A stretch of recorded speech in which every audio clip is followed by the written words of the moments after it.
thinking in Canada called co-ops. Yeah. It's essentially the same as summer work, okay? So we'll have anywhere from 40 to as high as maybe 75 students from a variety of universities throughout the United States to come and work after their freshman, sophomore, or junior year. And it gives them good experience, hands-on experience, working in the different departments and disciplines. So we came here, began our program of exploration, and we went and asked University of New Brunswick and University of Moncton if there might be any students that would be interested in an internship in the States. All right? So the Department of Geology at the University of New Brunswick was very excited. As a matter of fact, we employed 6 students last summer in our Phase 1 Geochem program from UNB and 6 First Nations. So we interviewed, I wasn't involved with interviewing the geology students. There was probably half a dozen or a dozen young professionals that were interviewed, and 2 of them were hired. They're down in Houston now as we speak, working in a couple of different business units there.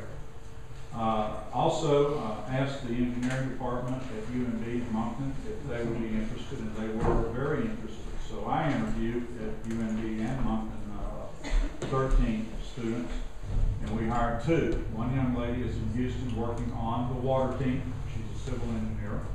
Well, she will be when she graduates. And the other young man from the University of Moncton is in Arkansas this summer working in the field.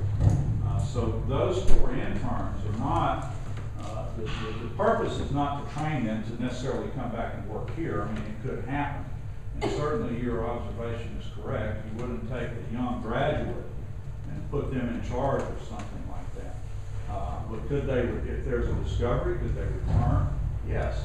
And you know, UNB was excited about it because they send a lot of their students, a lot of their chemical engineering students go to Alberta anyway to work in the oil and gas industry. And so the thought for them to have some potential of a well-run, properly run industry here is pretty exciting for them to be able to study and learn their craft, their trade, and be here at home. And so that's the story with both of those. Next year, I hope we can expand that to Mount Allison and others, perhaps. And some of them, my vision is that some of them might go down and work with our health, safety, and environment group and get some hands-on environmental engineering experience, which will be a critical phase of this operation if there's a discovery. I'd like to clarify something. It was said earlier that they don't exactly know how much gas they're expecting underneath the Maritimes. Everybody knows that the Times and Transcript is owned by Irving. Exactly. Yeah. Now, I remember being in the field, and we were talking. I was reading the paper, and it was, I'm not sure if it was 2006 or 2007, and the geologist had shown with studies that there was more natural gas underneath the Maritimes than all the proven reserves in Canada. Now, I didn't do the research. It was said in the papers. That's owned by Irving, which is an oil and gas guy.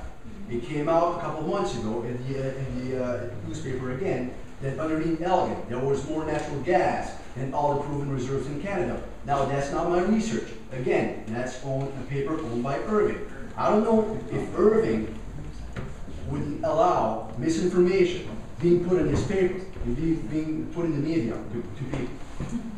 That's you need to understand what that report really said, Max. What did it say?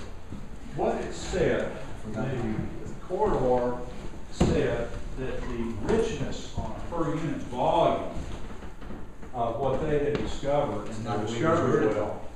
No, this is exactly what he meant.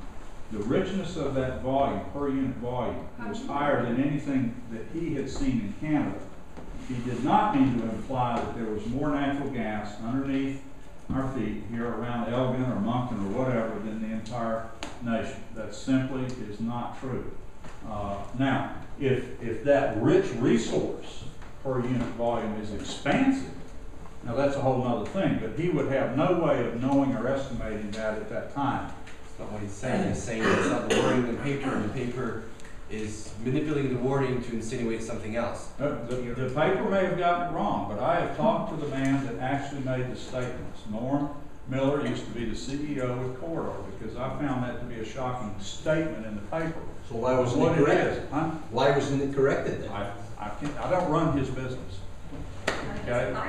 No, you seem to know what he means and what he says. Well, I asked Exactly. him You know, about it. every word that everybody says and everybody does, like it's very shocking. Like you know, it's like Buris, you know, the assumption that you know more than your competence and your capability, and that to me that's what you look like.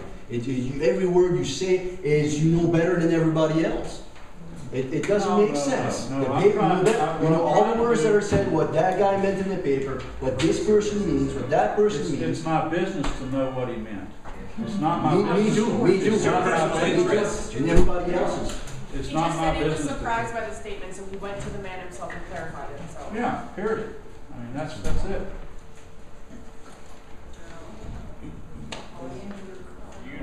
You know Alan Graham was our resource minister for many, many years. I'm sure he knows what's here. I don't even know the man. The only person I would trust. He's the head of corridor, Alan Graham. Well, And he was the father of our previous premier. This guy's had a question for a while.